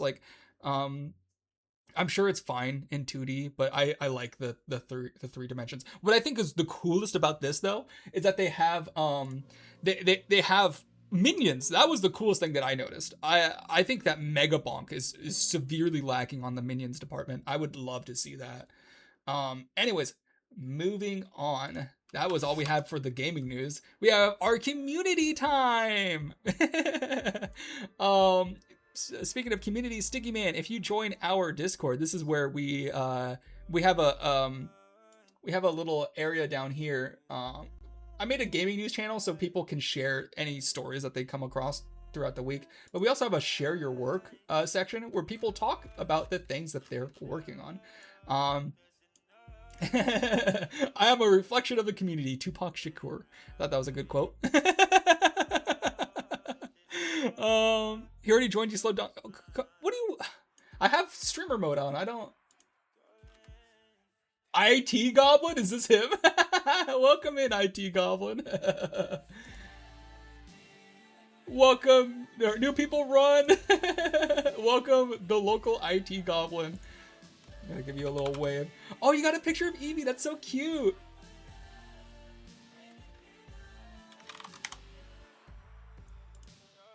There we go. Oh, it's so adorable. Oh, look at her. She's so cute.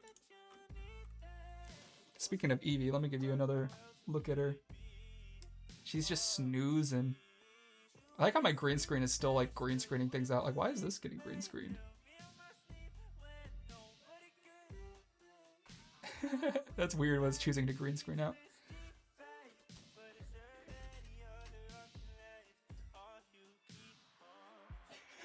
She's so cute.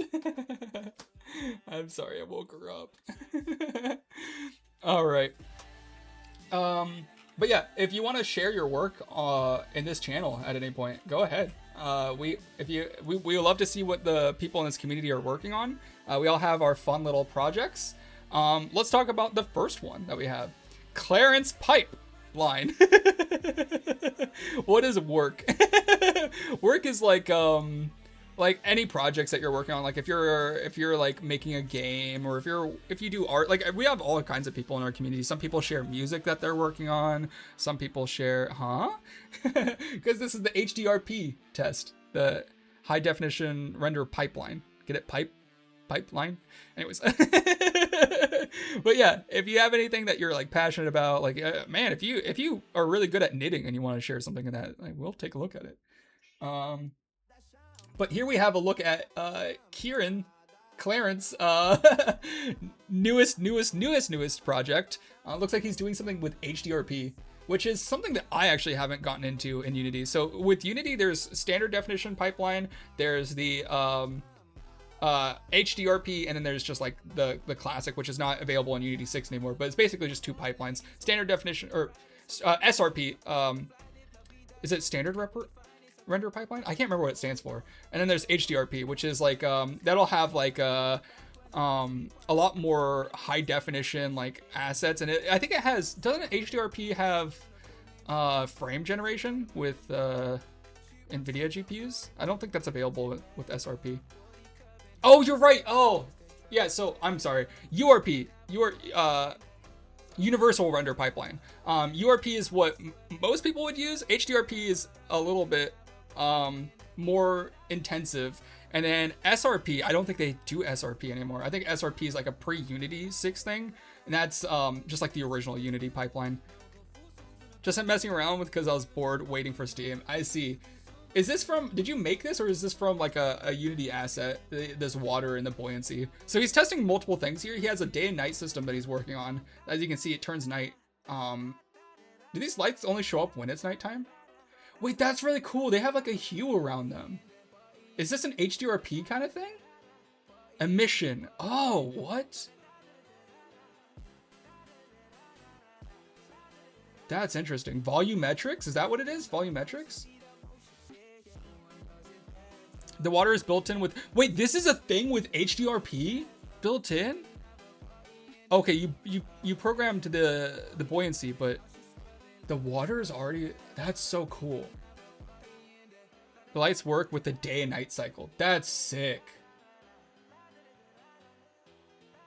I tried doing HDRP for a little while with Infinium, but it just wasn't working. It just wasn't worth it.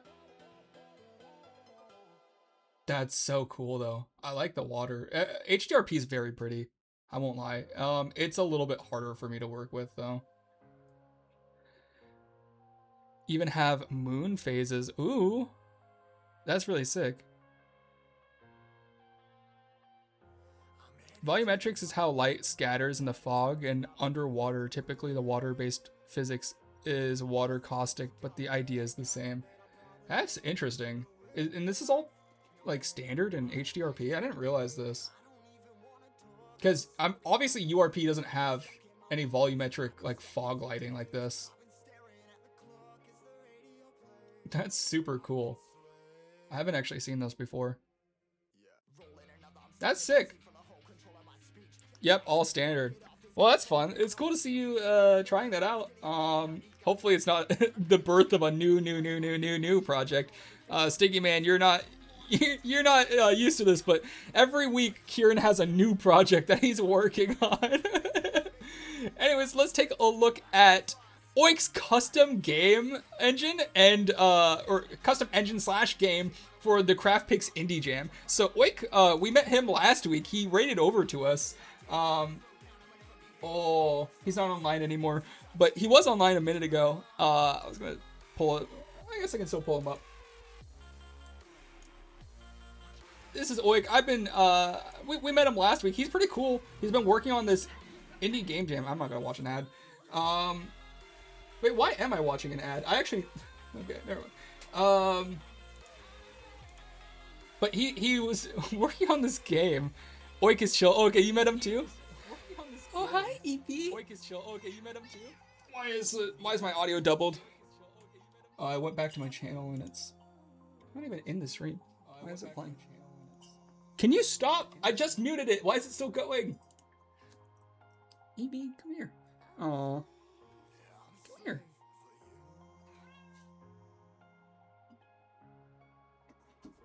EB, hop up. There you go. Cool. We got Cat for the end of the stream too. But we're gonna take a look at this game. So this is all made on a custom engine which is crazy. He made an entire engine and game from the ground up for a game jam. I don't even know. So it's powered by. Oh my gosh! Hold up. Let's turn on the volume. Let's pause my music. So it's powered by something called Mscripton. I've never heard of this before. I don't even know how you would make a custom game run on in a browser like this. This is adorable. You have a little character. It doesn't seem like you can die. You can press shift to stab, which can break these boxes right here. And then you press space to drop a bomb. And I'm gonna be honest, I don't know how this works. Because I was messing around with this the other day. It doesn't seem to affect the blobs. It's almost like there's a lag to it. But then sometimes it just kills them. Like that. So it's just like RNG, I guess. Alright, got him. I don't know if they have a health that I'm unaware about. Can we full screen this? Alright, there we go. Oh. So, you gotta break these boxes. So last time I was playing, I got like soft locked, so I'm hoping that doesn't happen this time. I would like to show off the background, but you can't really quite see it in this. See, like they kind of get splattered around. I think my theory is that you have to bop them into a wall. But I'm not sure.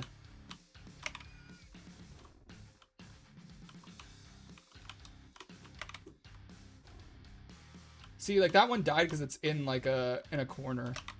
I think you have to blow them against the walls and then they die.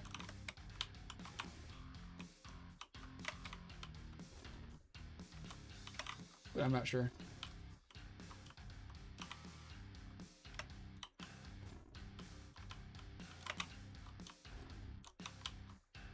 Okay. I don't seem to be a soft lock this time. Last time it didn't give me enough points. Can you die? There we go. Let's go! This is the furthest I've ever gotten. My projects for my own stuff is not very personal. Most of my weekends is spent admitting my own systems. Also, Unity has a WebGL as an export. I know that, yeah, Unity has like a web support, but this isn't made in Unity. Like I said, he made this all from scratch, so I have no idea how he would even get this to work on a browser. What the heck? Dude, the physics are crazy on some of these characters. Yeah, I don't get it at all. Do you have to hit them into each other, maybe? You can hit them into each other.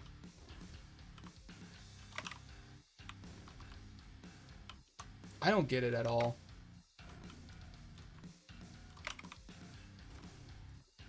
Okay, that killed it.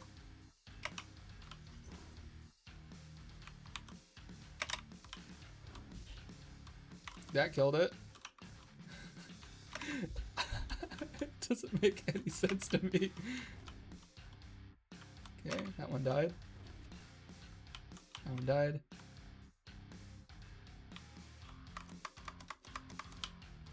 Alright, now I'm soft locked again. I have 4 out of 7 score. But one really cool thing is I point out this. This looks kind of like a dick in the background. Doesn't it look like a...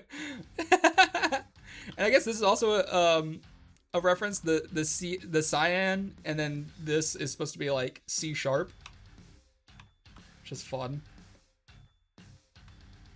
But yeah, this is cool. This is a fun little project that he made. He made this in I think he said 9 days, right? Yeah, I spent 9 days building an engine in C++ and ArrayLib, and kind of forgot to make a game, so I spent the day making the game. I have been live 16.5 hours now. Yeah, he's been literally live forever. What? I just noticed that the bomb score can go above 14 in the top left. Oh wait, what the heck? What? Game over.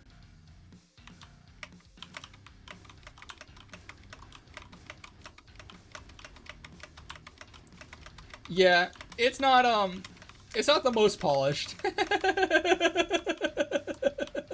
But it is interesting, and it's cool that...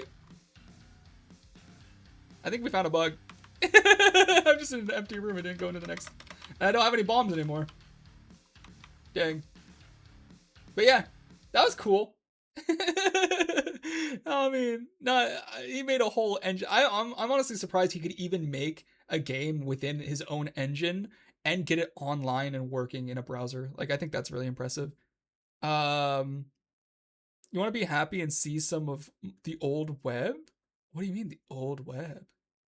What, like, what does that even mean? Why not?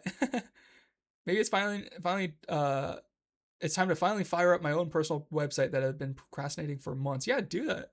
Get started on stuff. Make something. Make your stake on the internet. Necoweb.org. It's like the good old days with static websites actual humans make. It's very fucking wholesome. I can't not smile. Is this gonna give me a virus?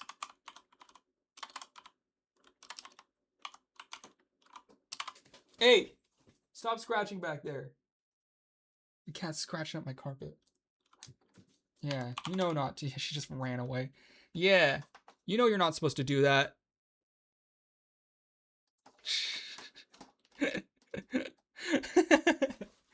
Anyways, necoweb.org. This seems sus. I'm a little bit worried. That is so cute. The little cat. This isn't gonna have like porn on it, is it? Look at the cat. The cat moves around the website, dude. Wait, what? It like... It follows the mouse! That's so cute! The cat follows the mouse. Get it? Because it's a mouse? Oh my gosh, this is the cutest thing I've ever seen in my life. This is actually the cutest thing ever. Oh, I love this. This is the best website I've ever been to. Like, unironically. Oh my gosh. What are you? Meow. Oh wait, these are other people's. Oh, these are other people's websites. Dude, this is so cool. These are just people who are really having fun with web design. What the heck? Where's my cat? Where'd the cat go? Bring the cat back. Wait, what the? Did you see that? There was another mouse. There's the cat. The cat's back. Yes. I think I went to the bottom and it ran down there. It has to physically travel across the page. Oh. Speaking of streamer lib, huh? Yeah, what happened to streamer lib, huh? This is Mo's website. It's still down. It's still down. No. Anyways, that's so cute. And since we're out of things, that's all we have for the gaming news. I do want to point out one more thing that Kieran showed off. He has a webpage up now, so go ahead and go and wishlist this. I can drop a link in the chat. Is that it? Okay, yeah, that's it. Of his game, Adrift, that he's still working on. I think it's cute. He also replaced the song, so it's no longer copyright, which is great. I told him I like it more. It almost has like a sci-fi feel to it. But yeah, we took a look at that last week. Look at that, it's so cute.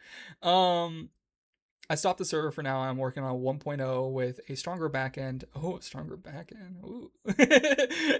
To add more features. More about the features will be released. After I'm done writing the project document and doing research and some of the features I want to add. That's the entire point. NecoWeb is a web ring of I've never heard that term, web ring. Oh, web ring. Oh, that makes sense. Of indie devs and new developers just doing shit for doing shit. Okay. I can share the most impressive NecoWeb one I have seen so far as a technical thing. Sure. Can you share it? Yeah, put it in the share your work. I'll get a gameplay trailer up by tomorrow. You better, because honestly, I don't even know what the gameplay is going to look like. This might suck. This might be the worst game I've ever seen in my life. I'm kidding. We don't even know. Like, is this the gameplay, or what if the gameplay is like what if it's like QWOP? Like, we never know. We may never know. Oh, you got you got another picture of her. This is so funny. Oh my gosh. We've wasted so much time. This is going to be the longest episode ever. You guys had me so sidetracked. It's been almost 2 hours. That's insane. I don't think you're gonna find it a worse game than Granny's Highway. I don't even think Granny's Highway was that bad. I'll say it. I'll be controversial here. I don't think Granny's Highway was that bad. Nah, you play Granny's Highway. Shut the fuck up, Zen. Your games. Where's your game's updated trailer, huh, asshole? Oh, don't test me. Don't even test me. I got some stuff I'm cooking with. I am straight cooking here. You don't want to be in the kitchen when I'm cooking. Hang on. I have this that's almost certainly going to make the trailer. It's not the best recording, but where is it? Here, I'll show you this because this is also going to make the trailer. Just kidding. It won't, but wait, what is this? This is like super old. Alpha 0.5. This is not what I clicked on. I wanted this.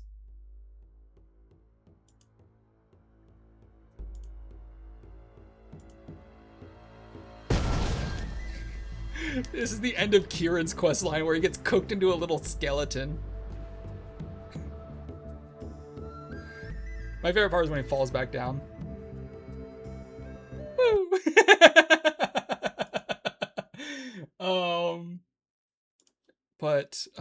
No. I've been cooking with cutscenes lately. Oh, is this the one that has the audio messed up?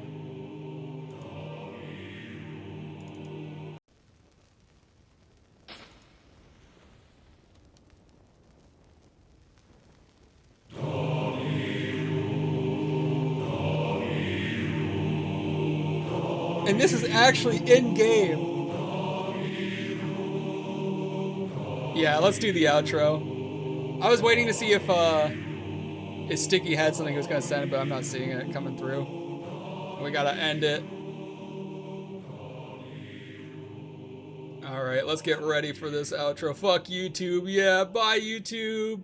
Come in view. Come in view. Come in view. What are you talking about? Alright. Fuck YouTube. Bye YouTube. Hopefully this episode wasn't too long for you to bear. Alright.